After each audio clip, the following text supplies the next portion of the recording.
This is Justice Verda Colvin. In her courthouse today are 20 teens who are part of the Bibb County Sheriff's Consider the Consequences program. And she's got a few words for these troubled teens, words they won't soon forget.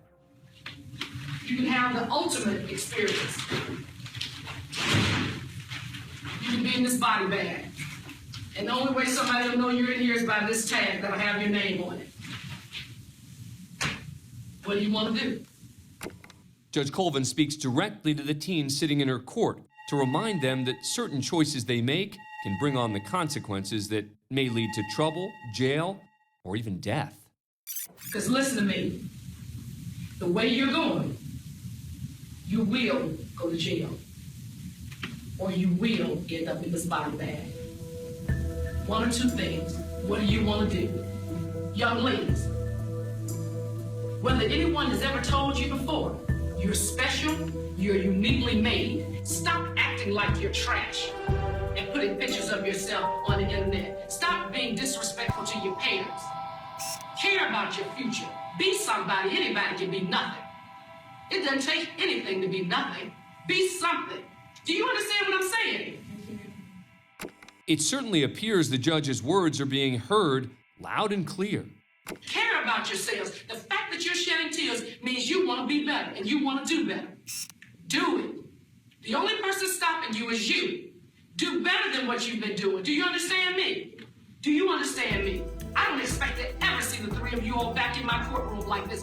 One day I want you to come tell me, Judge Colvin, when I got gray in my hair, because I can't even color it anymore because it's so much gray, I want you to come tell me, Judge Colvin, I graduated from college. You might not remember me, but you said something to me to make a difference. And the judge is just getting warmed up as this deputy steps out of the way of the judge who's on a mission. Don't let me see you here again. Anybody can do nothing. Why would you want to do nothing? Anybody can do and be nothing. Who thinks they're better than nothing? Now, slow. Okay, put your hand up. Now, slow raising your hand. Let me tell you both something. You are special, and you are uniquely made, and nobody else can do what you're supposed to do in this world. Nobody else. And if you don't do it, we won't have it. As a member of the courtroom staff reaches for the tissues, the judge closes out her unforgettable speech with a final thought. And when I see you all hurting, it makes me hurt too. Because I don't even know you all personally, but I love each and every one of you. And I don't want you to come in my courtroom and I have to sit as you as an adult at the age of 17. I don't want that. I don't want to experience that myself, and I don't want you all to experience that. Judge Colvin says she can measure the success of the Consider the Consequences program by seeing those kids who were once in her courtroom thriving in the community today.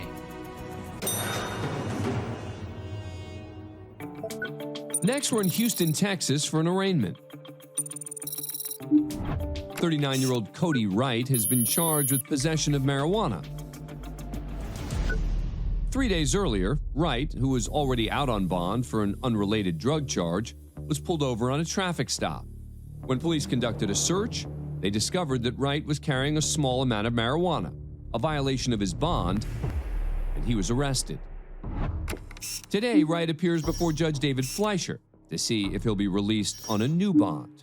How's jail? Sucks. Good. I hope it's an absolutely miserable experience because we're not getting through to you. What do we need to do to get through to you that you have to follow bond conditions? Judge Fleischer looks over the details of the new charge. Mr. Wright, I'm going to find that there's probable cause. Let me ask you, why on earth would we give you a PR bond when you continue to violate conditions? Tell me why. I'm using needles for about 2 years now. I think if I go back to it, I'm going to die. I'm going to rehab. Every person I meet here is about to do this. They're about to do that. Intentions are great. It's actions what count. Your intentions go in one ear and they go out that ear. That's how good intentions are. want to get past this. I don't think that you can do it on your own.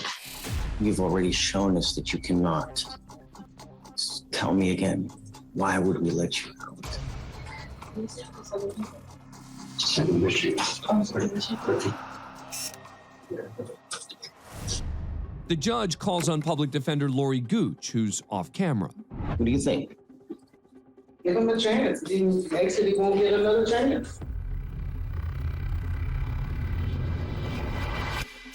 The only way you will get a chance from me, Mr. Wright, is if you come here 2 times a week and take tests showing me that you're not using anything, and you go to AA or NA 3 times a week with proof that you're doing it. I will give you a curfew of 9 p.m. and you must maintain a full-time job. If you want me to let you out, those are the things that you must do.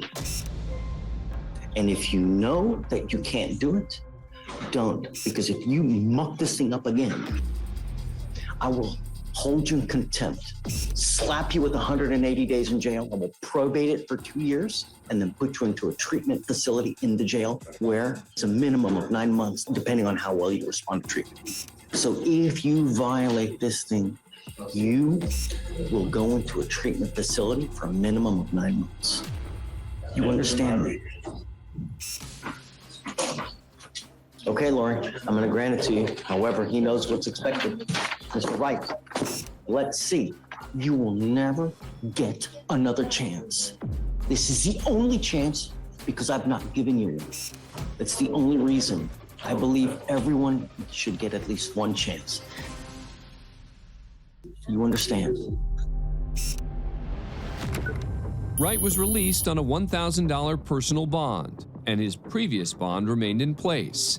But when he failed to appear at his next hearing, his bonds were revoked, and a warrant was issued for his arrest. His cases are pending. Next, we go to Flint, Michigan for a termination of tenancy hearing. Lisa Anderson has filed a motion to evict her 22-year-old daughter, Larissa Anderson, a single mother with a young son. Her mother claims that Larissa has never paid rent for the apartment they leased together and that she's emotionally abusive. Today, both parties appear without attorneys before Judge Cedric Simpson in hopes of resolving the matter. So how much do you pay? I pay $374 a month. And so of the $300 something, who pays what? I pay everything. I pay the lights, I pay the water, I pay the rent. She just comes and goes as she pleases. So what's your position on this termination? You don't think you should have to move? I mean, she's my mother. We never agreed on, it's just rent. Okay. She blames me for everything and she doesn't think She says she doesn't do anything wrong? she just needs to go.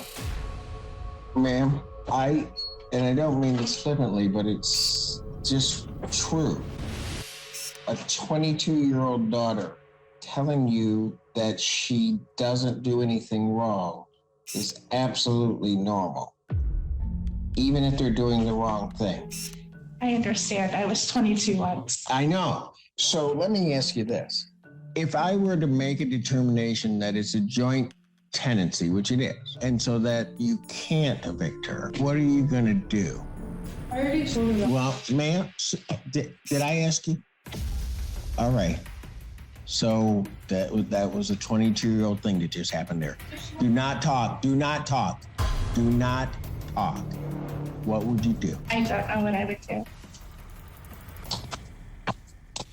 I'm stuck with whatever your judgment is. After hearing from both sides, Judge Simpson goes over next steps. I'm not going to give you guys my decision today because I don't think you guys are ready for the decision. You haven't explored necessarily all of your options, but you are going to figure out a way to make do. Larissa, sometimes you have to meet them halfway. You have to have maybe a greater understanding of where they're coming from. Because guess what? In the end, you get one. That's all that you get. And if you blow it, there isn't another one to come along. Now, for you, daughters are challenging. My daughter's 26, I still don't understand. I listen, but she's going to operate in her way. And when I tell her, you've got to meet your mom halfway or try to understand, you know what? You just have to be quiet. That's part of your damn problem. Excuse my language, but it's true. You have to just shut up. You've interrupted me twice, and I can bet you when your mom's trying to explain something, you probably don't shut up and listen. You ought to try that. It can be cathartic. Maybe the two of you should stop being so selfish and think about that little guy, and neither one of you are acting in an appropriate fashion for him. So I'll see you guys in a week, oh joy, at 2:00. Wait, what? School, and I have to pick him up. 2:00, figure it out. Next Friday, 2:00, figure it out. Have a great weekend. A week later, the parties appeared again before Judge Simpson. Have you two ladies figured anything out? No, sir.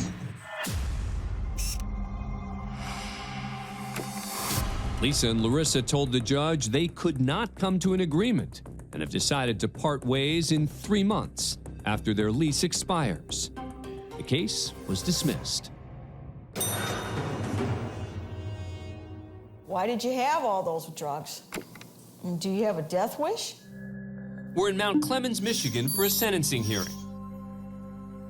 24-year-old Nicholas Kasperzak has pleaded guilty to possession of a controlled substance, delivery of marijuana, and maintaining a drug house. Nicholas, you're 24 years old. What's going on with your life? No problem, Your Honor. I'm trying to get help for it. What exactly is the problem that's causing you to go and get these drugs and use them? When I got into that motorcycle accident, my ankle, and the doctors prescribed it to me, and then it gets out of hand. So the doctors prescribed cocaine? That is veteran Judge Mary Shanowski, a.k.a. Scary Mary. What am I going to do with you? You going to become my problem child? Kasperzak is facing a recommended sentence of 60 days in jail, but his lawyer's requesting probation and substance abuse help instead. What he really wants, Judge, is really good, potentially even inpatient treatment. What do you want to do with your life? I have a kid on the way, and I just want to get my life on straight now. Well, what kind of father are you going to be if you're going to be using drugs? Not a good one. It appears that Judge Shanowski is leaning away from issuing jail time. I do want to help you. I need for you to tell me you really want to do it. I really, really do. Prosecution, however, feels differently. You think I can believe him, Madam Prosecutor? No, I'm concerned because 88 pills of ecstasy he had in his possession, 2.9 grams of cocaine, and 1.57 grams of marijuana. If those are all for personal use. She's tough. A lot tougher than me, and I've got a bad reputation for being tough. Clearly wrestling to make a decision, the judge asks a simple, point-blank question. Are you going to run out and get drugs as soon as you're released? No, Your Honor. Because you know I'm going to find out. And then I'm going to be disappointed. And then I'm going to yell at you. And then I'm going to go home and think about you. Kasperzak is looking at 60 days in jail, or perhaps a second chance. Sentence of the court, you be placed on probation for a period of 3 years. Scary Mary grants Kasperzak his request for probation, but as a condition, he has to attend daily NA meetings for 3 months and undergo a court-ordered substance abuse evaluation. I'll see you in 2 months, and I want to hear good things. All right. Don't disappoint me. Next, we go to Houston, Texas for a bond hearing. 25-year-old Xavier Robinson has been charged with assault. 2 months earlier, according to court records, Robinson got into an argument with his girlfriend, who's also the mother of his baby daughter. Things became physical, and when police arrived, Robinson was arrested and is being held on $75,000 bond. Robinson had been free on bond for another assault charge from 2022 involving the same alleged victim. This latest arrest violates that bond. Today he appears before Judge David Fleischer to discuss his bond status. Robinson's represented by attorney Nathaniel Mounier, who's asking that his client be sentenced to probation, despite Robinson having missed multiple court appearances.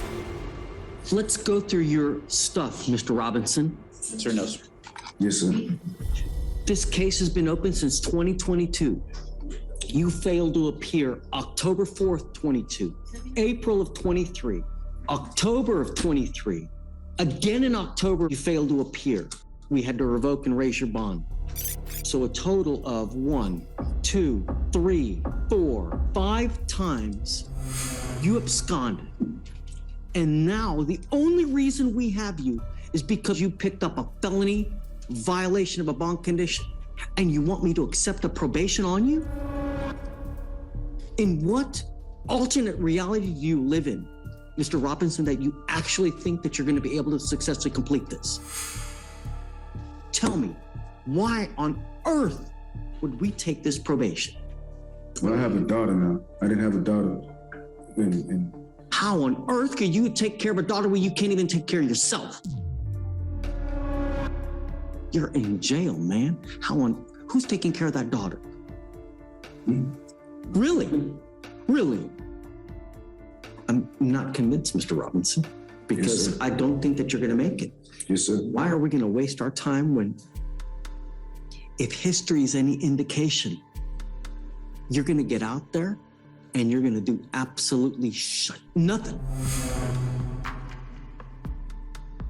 What you have to remember is that this life is but one that you have. This journey can be a wonderful journey where you get to hang out with friends, family, get to go on vacations, or it can be a rotten, miserable toilet of an experience where you're in and out of jail, prison, scraping to get by. Despite the judge's seeming lack of confidence, he gives Robinson another chance. Against my better judgment, I will give you a chance because everybody deserves at least one chance. But I'm gonna tell you now, you muck with me, I'm gonna light you up. I'm putting an ankle monitor so where I know where you are at all times. And I'm gonna tell you now, you muck this thing up, you're looking at an entire year. And I will do it in a heartbeat to protect the public. So that you finally get we mean business in the criminal justice system. Do you understand, Mr. Robinson? Yes, sir, I do. No drugs, no alcohol, no weapons, no contact with the complaining witness in this case, and I'm gonna test you like crazy, just so you know. If you want this, I'm gonna make you work for it. And if you so much as step off it wrong, there's going to be HE double hockey sticks to pay. Do you understand? Are you sure you want to do this? Really, there's not much of one. We could plea. Yes, sir. You do this well, you won't end up with a conviction. You don't do this well, I'm gonna put you over my knee and I'm gonna spank you like a little child with a ton of jail time. Do you understand? Yes, sir. For his latest assault charge, Robinson was sentenced to 60 days in jail, but was freed that day after being given credit for 63 days time served. For violating his bond and for his original assault case, he was sentenced to 2 years probation. If he successfully completes the probation, Robinson will not end up with a conviction on his record. Next, we're in Mount Clemens, Michigan, for a plea hearing. 39-year-old Denise Robertson has been charged with 6 felony counts of uttering and publishing, which means she manufactured and cashed fraudulent checks. Robertson's a habitual offender with 4 previous felonies on her record and faces a max sentence of life in prison. But today she's taking a plea deal in exchange for a lesser maximum sentence. My client is asking for a referral for a drug court. The county drug court is a prison diversion program established to help nonviolent drug offenders. Well, it seems as though her problem is she needs to take and learn how to write a check with a checking account that has her funds in it. How's drug court interplay with all this? That's veteran judge Mary Chinowski. She's earned the nickname Scary Mary from defendants due to her tough approach from the bench. The drugs were the root of her problems, Your Honor. Why do you want to go to drug court? Other than trying to stay away from going to prison. Because when I don't do drugs, I live okay. So why do you do drugs? I don't know. Okay, and how long is this going on? For the last 5 years. So, at any point in this 5 years, did you wake up and say, hey, I got a problem and I think I better do something? Last year, and I was walking down the street and I got hit by a car and put back on picking pills. And here I am today. Now, all of a sudden, you're looking at going to prison and you want to go to drug court. Now, is this an excuse to stay out of prison? Yes. No. Well, somebody out there said yes. Somebody out there knows you better than me, because I've just met you. Who's that? Come on up here. Let me hear what you have to say, and I want to know who you are. Her brother comes forward from the gallery to voice his own opinion. What's going on? I believe she needs to get the book thrown at her. Somehow she keeps escaping on this drug stuff all the time. That drugs are causing her to do this. She had an opportunity. She's given up 4 children. She's ruined their lives just because she wants to be a scumbag and just have a free ride in life. Wake up, woman. They took away your kids. When are you going to wake up? Somebody else is raising your kids because you're doing nothing to help yourself. That's where I've got a problem, because this drug court was put in place to help people who want to help themselves. So do you think this drug court program is going to help her? She's been through so many drug programs, it's pathetic. She's been in and out of rehab, left and right, and nothing ever helps. After a short deliberation, Judge Chinowski makes her ruling. I'm sorry, I'm not going to refer her to the drug court, not with the extensive record that she has, and certainly not with 8 new convictions on her record. Denise Robertson was later sentenced to a minimum of 1 year and 11 months and a maximum of 14 years in prison for the 6 felony charges. Next, we go to Chesapeake, Ohio for a bond violation hearing. 40-year-old Crystal Gonzin has been charged with theft. 4 months earlier, Gonzin was arrested and released on a personal recognizance bond. As part of her bond agreement, she was ordered to wear an ankle monitor and submit to drug and alcohol testing. Today, after not complying with her bond conditions, Gonzin appears before Judge Donald Capper to hear if it'll be revoked. The reason that she's in custody is she's not compliant with her ankle monitor, Your Honor. I know that she is supposed to report weekly on a Monday to have inspection done, and she has failed to do that since the time she's had it on. She's not reported to any probation department since it's been on her. Call you back on the docket later, and we can do some discussion with both probation departments and council and figure out where we're going forward. In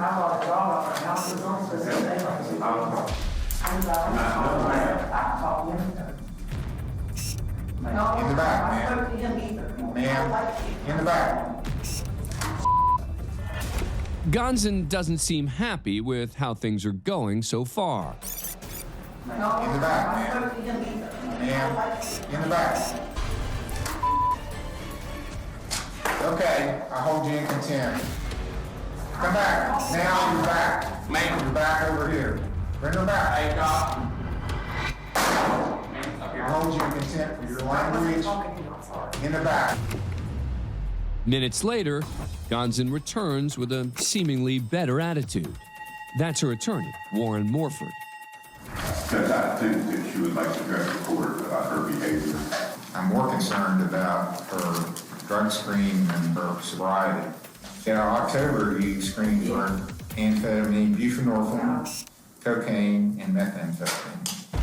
I'll have a screen here every week. That wouldn't hurt her. Some kind of accountability helps me.